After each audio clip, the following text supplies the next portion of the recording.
Hello, നമസ്കാരം. എൻ്റെ പുതിയ വീഡിയോയിലേക്ക് എല്ലാവർക്കും സ്വാഗതം. ഞങ്ങളിന്ന് ആലപ്പുഴയിലുള്ള ഒരു പള്ളിയിലേക്കാണ് ഞങ്ങളിന്ന് പോകുന്നത് കേട്ടോ. ഈ പാലം നിങ്ങൾ കണ്ടിട്ടുണ്ടോ എന്ന് എനിക്കറിയില്ല. ആലപ്പുഴയിലുള്ള അന്ധകാരനഴി എന്ന് പറയുന്ന ഒരു സ്ഥലമാണ് ഇത്. പുഴയും കടലും കൂടി ഒരുമിക്കണ സ്ഥലമാണ്. ഇത് മഴക്കാലത്ത് ഇത് രണ്ടും കൂടി ഒന്നിച്ച് ഒഴുകുമെന്നാണ് പറയണത്. കണ്ടത് ലൈറ്റ് ഹൗസാണ്. ഈ ഒരു പാലം കഴിഞ്ഞ് അപ്പുറത്തെ പാലം ഇല്ല, ഈ പാലമാണ് നമ്മൾ നേരത്തെ കണ്ടത്. ആ പാലത്തെ കൂടിയാണ് ആലപ്പുഴയിലേക്ക് പോകുന്നത്.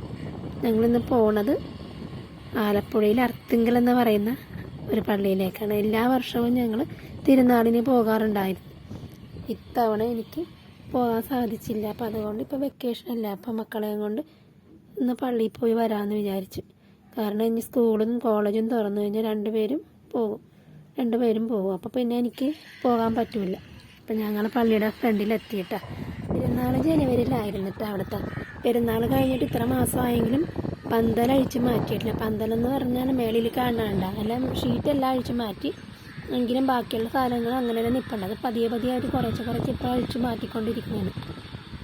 പള്ളിയുടെ ഫ്രണ്ടാണ് ഈ കാണുന്നത്. അത് ചെയിനാണ് ഇങ്ങനെ ഫ്രണ്ടിൽ ഇങ്ങനെ തൂക്കി ഇട്ടേക്കണത്. എന്നിട്ട് പള്ളിയിലേക്ക് ഞങ്ങൾ കയറുമ്പോൾ തന്നെ അവിടെ ഒരുപാട് പേരിരുന്ന് പ്രാർത്ഥിക്കുന്നുണ്ട്. പക്ഷേ ഫ്രണ്ടിൽ ആരും ഇല്ലെങ്കിലും സൈഡിലാണ് ഇരുന്ന് പ്രാർത്ഥിക്കുന്നത്. പള്ളിയുടെ ഉൾവശമാണ്. ഈ പള്ളിക്ക് ഒരുപാട് പ്രത്യേകതകളുണ്ട്.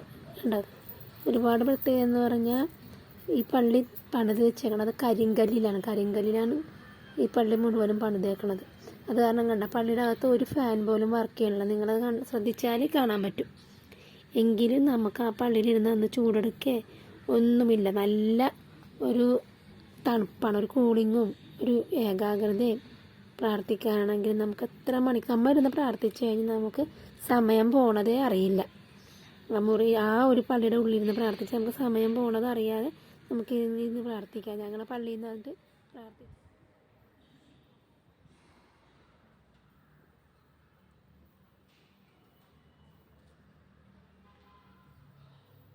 പ്രാർത്ഥിച്ച് കഴിഞ്ഞ് ഒന്ന് ഇറങ്ങിയിട്ട് പള്ളിയുടെ സൈഡിലേക്കാണ് പോണത്. ആ സൈഡിലും കണ്ടില്ലേ, അവിടെ ഒരു പന്തലിട്ടിട്ടുണ്ട്. അവിടെയും കുറേ പേര്, അത് സ്ഥിരമായിട്ട് അവിടെ ഉള്ളത്, അത് അഴിച്ചവർ മാറ്റാറില്ല. കരിങ്കല്ലിൽ തീർത്ത പള്ളിയാണെന്ന് ഞാൻ പറഞ്ഞില്ലേ. നിങ്ങൾക്ക് കാണുമ്പോൾ തന്നെ മനസ്സിലാകും. അതുപോലെ തന്നെ ആ സൈഡിൽ ആ പന്തലിൽ ഒത്തിരി പേര് അവിടെ ഇരിക്കണുണ്ട്. ഇതുണ്ട്. ഇപ്പോൾ ഓരോരോ രൂപങ്ങളും ഒക്കെ കാണുന്നുണ്ട്. യേശുവിന് ജനിച്ചത് മുതൽ കുരിശുമരണം വരെയുള്ള ഓരോ രൂപങ്ങളാണ് അവിടെ സ്ഥാപിച്ചേക്കുന്നത്. ഞങ്ങൾ പിന്നെയും തിരിച്ച് ഒന്ന് ചുറ്റിക്കറങ്ങിയിട്ട് പിന്നെയും വന്ന് പള്ളി കയറിയിട്ട് കാരണം രൂപം ഒത്തിയിട്ടില്ലായിരുന്നു. പുണ്യാളൻ്റെ രൂപം ആ സൈഡിൽ വെച്ചിട്ടുണ്ട്. അവിടെ പോയി നമുക്ക് പ്രാർത്ഥിക്കാം. അവിടെ ഒത്തിരി പേര് ഇരിപ്പുണ്ട്. ഇത് ആൾക്കാരെയാണ് ഈ കാണുന്നത്. ഒത്തിരി പേര് അവിടെ ആ സൈഡിലിരുന്ന് പ്രാർത്ഥിക്കുന്നുണ്ട്. അവിടെ കയറി നമുക്ക് ഈ പുണ്യാളൻ്റെ രൂപത്തിന് മുൻപിൽ നിന്ന് നമുക്ക് കുറേ നേരം നിന്ന് പ്രാർത്ഥിക്കാം. ഒത്തിരി പേരുണ്ട്. ഞങ്ങൾ വരുന്ന സമയത്ത് അധികം പേരില്ലാഞ്ഞെങ്കിലും പിന്നെയും വൈകണനുസരിച്ച് വെയിൽ കുറയുമല്ല. ഒരു ഉച്ച കഴിയുമ്പോൾ വെയിൽ കുറയണനുസരിച്ച് ആൾക്കാർ വന്നുകൊണ്ടിരിക്കണേ ഒരുപാട് പേരെ കാണാനുണ്ട്. അതുപോലെ ആ സൈഡ് 2 വിങ്സ് പോലെയുണ്ട് പള്ളിക്ക്. ആ വിങ്സിന് 2ലും ആൾക്കാർ ഒത്തിരി പേരിരിപ്പുണ്ട്. അവിടെ നമുക്ക് ഇങ്ങനെ പ്രാർത്ഥിക്കാനൊക്കെ നമുക്ക് ഭയങ്കര ഏകാഗ്രതമായിട്ടിരുന്ന് പ്രാർത്ഥിക്കാം.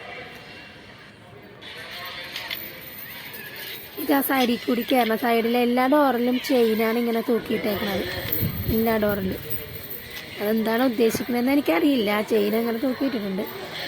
കുറേ പേരിരുന്ന് പ്രാർത്ഥിക്കുന്നുണ്ട്. പള്ളിയുടെ രൂപത്തിൽ മുത്താനായിട്ട് ഞാൻ അങ്ങോട്ട് നടന്നു പോകണേനാണ് കാണുന്നത്. ഈ പള്ളി എന്ന് പറഞ്ഞാൽ എപ്പോഴും തുറന്നിട്ടേക്ക്, എപ്പോഴും തീർത്ഥാടകർ ഇങ്ങനെ വന്നുകൊണ്ടിരിക്കും. എല്ലാ ജില്ലകളിൽ നിന്നും വരും ജനങ്ങൾ, ഒത്തിരി വരുന്നുണ്ട്. വന്ന് എല്ലാവരും എല്ലാ ദിവസവും സൺഡേയും അതുപോലെ തന്നെ സാറ്റർഡേയുമാണ് എനിക്ക് തോന്നുന്നത് ഒത്തിരി ജനങ്ങൾ വരുന്നത്. അന്ന് അവധി ദിവസങ്ങളായതുകൊണ്ട് ഒരുപാട് പേര് വരും. പണ്ട് കല്യാണത്തിന് മുന്നേ ഞങ്ങളുടെയൊക്കെ ബന്ധുക്കളുണ്ട് അവിടെ, ഈ അർത്തിങ്ക പള്ളിയുടെ പരിസരത്ത്. അവിടെ ഞങ്ങൾ പെരുന്നാളിന് പോയി ഒരു ദിവസം നിന്ന് അപ്പച്ചനും അമ്മച്ചിയും എൻ്റെ ചേച്ചിയും അങ്ങനെ ഞങ്ങളെല്ലാവരും കൂടെ പോയിട്ട് അവിടെ നിന്ന് നല്ല രസമാണ്. ആ ഒരു ഇതെന്ന് പറഞ്ഞാലേ നമുക്ക് പറയാൻ പറ്റില്ല. അവിടുത്തെ നേർച്ച കണ്ട കുരുമുളകാണ് അവിടെ നേർച്ച വെച്ചേക്കണം. നേർച്ചയൊക്കെ ഇട്ട് ഞങ്ങൾ പ്രാർത്ഥിച്ചു കഴിഞ്ഞ് ഇറങ്ങണേന് ഓരോരോ രൂപങ്ങൾ ഞാൻ പറഞ്ഞില്ലേ. അത് കണ്ട കുരിശു മരിച്ചതും കുരിശ് ചുമക്കണതും കുരിശിൽ തറക്കണതും പീലാത്തോസിൻ്റെ മുൻപിൽ നിൽക്കണതും അങ്ങനെ ഒരുപാട് രൂപങ്ങളോടെ ഉണ്ട്. കാരണം ജ്ഞാനസ്നാനം മുതൽ മരണം വരെയുള്ള ഉണ്ട്. പള്ളിയുടെ സൈഡിൽ കാണുന്ന പന്തല. പിന്നെ പള്ളിക്ക് പുറകു വശം ഒരു പുതിയ പള്ളിയുണ്ട്. പുതിയ പള്ളിയല്ല, പഴയ പള്ളിയുണ്ട്. ഈ പള്ളി പണിയണതിന് മുന്നേ ഉള്ള പള്ളിയാണ്. ആ പള്ളി 1851 അങ്ങനെ എന്തോ ഒരു വർഷം അവിടെ എഴുതി വെച്ചിട്ടുണ്ട്. അപ്പോഴുള്ള പള്ളിയാണ് 1851.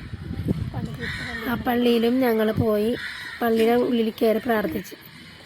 ആ പള്ളിയിലും നമുക്ക് ഭയങ്കര ഒരു സൈലൻ്റാണ്, ഭയങ്കര സൈലൻ്റ് എന്നൊരു ആണ് ആ പള്ളിയിൽ. ആ പള്ളിയിലും ഇവിടെ വരുന്നവർ എല്ലാവരും അവിടെയും വരും, അവിടെയും വന്ന് പ്രാർത്ഥിക്കും എല്ലാവരും. ആ പള്ളിയുടെ ആൾക്കാരാണ്. ചെറിയ പള്ളിയാണ് അത് കേട്ടോ. മറ്റേ പള്ളിയെ അപേക്ഷിച്ച് നോക്കുമ്പോൾ ഇത് ചെറിയ പള്ളിയാണ്. അവിടെയും ഒത്തിരി പേരിരുന്ന് പ്രാർത്ഥിക്കാനും എല്ലാം വന്നിട്ടുണ്ട്. തീർത്ഥാടകരെല്ലാവരും വരുന്നവർ ഇവിടെയും കൂടി വന്ന് പ്രാർത്ഥിച്ചതിന് ശേഷമേ പോകുള്ളൂ. പിന്നെ ആ പള്ളിയിൽ ഞാനൊരു കാഴ്ച കണ്ടു. ആ പുണ്യാളൻ്റെ ഫ്രണ്ടിൽ ഒരു സ്റ്റാൻഡിൽ നിറയെ കൊന്ത തൂക്കിയിട്ടുണ്ട്.